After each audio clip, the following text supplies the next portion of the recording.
Hi friends, బాగున్నారా? మీరు ఎంతో బాగుండాలని కోరుకుంటున్నాను. ఈరోజు మన ఛానల్లో మెత్తళ్ళు కర్రీ చేసుకుంటాను. దానికి కావాల్సిన పదార్థాలు అది ఎలా చేయాలో చూపిస్తాను. చివరి వరకు చూడండి, మధ్యలో ఆపకండి. ఇప్పుడు స్టవ్ వెలిగించుకోవాలి.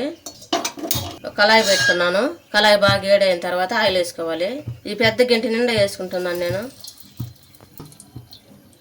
ముందుగా ఆయిల్ బాగా వేడైన తర్వాత కరివేపాకు వేసుకుంటున్నాను. ముందుగా పెద్ద ఉల్లిపాయ కట్ చేసి పోసుకున్నాను. ఆ ముక్కలు కూడా దీంట్లో పోసుకుంటున్నాను. ఒక పెద్ద ఉల్లిపాయ కట్ చేసి పోసుకున్నాం కదా, అదంతా కలుపుకోవాలి. ఇవి బాగా వేపుకోవాలి. గోల్డ్ కలర్ వచ్చే వరకు ఉడికించుకోవాలి. ఇవి బాగా కలుపుకొని మూత పెట్టుకొని ఉడికించుకోవాలి. ఇప్పుడు మూత తీసుకున్నాం. మూత తీసిన తర్వాత అన్నీ ఒకసారి కలుపుకోవాలి. ఉల్లిపాయలు త్వరగా మగ్గేదానికి ఉప్పు వేసుకుంటున్నాను. ఇవి బాగా ఏగాలంటే ఉప్పు వేస్తే త్వరగా ఏగుతాయి. ఒక స్పూన్ ఉప్పు వేసుకున్నాం కదా. తర్వాత ముందు మెత్తళ్ళు బాగా నానబెట్టి ఆ పొట్టంతా తీసేసి తలకాయలు తీసేసి అవి వేసుకుంటున్నాను ఆయిల్లో. మీరు ముందుగా లేచినట్టయితే ఒక అరగంట సేపు నానబెట్టుకోండి. మెత్తళ్ళన్నీ వేసుకున్నాం కదా, అన్నీ ఒకసారి కలుపుకోవాలి. ఈ విధంగా వేపినట్టు కనుకైతే నీసు వాసనంతా వెళ్ళిపోతాయి. దానికోసం ముందుగా టమాటాలు 3 టమాటాలు సన్నగా తరిగి పెట్టుకున్నాను. ఇవి కూడా అన్నీ ఒకసారి కలుపుకోవాలి.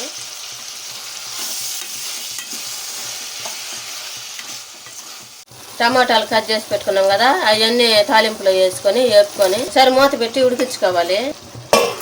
అవి ఉడకతా ఉంటే అలా ఈలోపు మనం ఒక నిమ్మకాయ సైజు అంత చింతపండు నానేసుకున్నాను. అవి బాగా కలుపుకోవాలి. ఈ విధంగా కలుపుకోవాలి.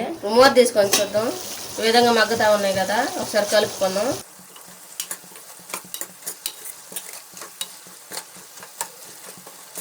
అన్ని విధంగా మగ్గినవి. ఒక స్పూన్ పసుపు వేసుకున్నాం, కారం 1 స్పూను, ఇవన్నీ వేసుకొని కలుపుకోవాలి.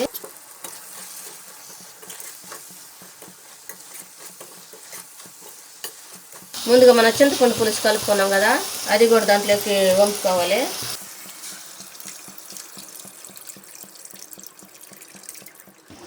ఇవన్నీ ఒకసారి కలుపుకోవాలి. మూత పెట్టుకొని ఉడికించుకోవాలి. మూత తీసుకొని చూద్దాం ఉడికిందో లేదో. ఈ విధంగా ఆయిల్ అంతా బయటకు రావాలి. ఉడికిన తర్వాత అంతా ఒకసారి కలుపుకోవాలి. ఎంతో టేస్టీగా ఉండే మెత్తళ్ళ కర్రీ రెడీ అయింది. మీరు కూడా మీ ఇంట్లో చేసుకొని ఎలా ఉందో మా కామెంట్లో పెట్టండి. లైక్ చేయండి, షేర్ చేయండి, సబ్స్క్రైబ్ చేసుకోండి, పక్కన బెల్ నొక్కండి. Thanks for watching.